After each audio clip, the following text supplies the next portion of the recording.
Sikat na chicken inasal, talaba ug bulalo sa Bacolod City naa karon sa Donhill. Yes guys, naa sila ron sa Donhill, Argao, and for a limited time kay diri ra sila kutob sa piyesta.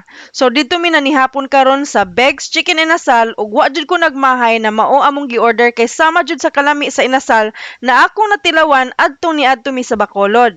Sama sa kalami sa chicken inasal, ang kalami sa ilang sinugbang bangus na tag 250 pesos only. Ug ni order sad mi sa ilahang mango and dragon fruit shakes na tag 100 pesos each.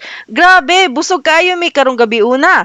Busa, suwayin na ninyo ang ilang lamian nga pagkaon kay daghan na kayo ni attack dito karon. Remember, for each order sa ilahang chicken inasal, naanay free rice and libreng soup sa ilang bulalo. So sulit ra kayo ang inyong 140 pesos for the chicken inasal. So once again, if you want to try out the best chicken inasal sa Bacolod City, naaragyud sila sa Donhill guys, diri sa Argao. And remember, nakutubra na sila sa fiesta. So what are you waiting for?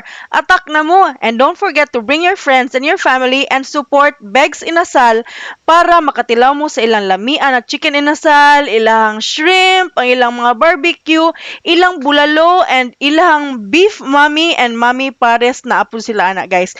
And naapod sila burger di ay. So don't forget, Beg's Inasal. And by the way, dili mo mag-uol kay daghan kaayog tables and chairs for your family and friends to sit in. So salamat! I'd like to give a shout out to Ma'am Roslyn. Hello! Beg's Inasal. Beg's Chicken Inasal. Beg's Hello, Chicken good evening sa inyo Inasal. tanan. Thank you kayo sa discount. Sige ma'am, thank you. Bye-bye!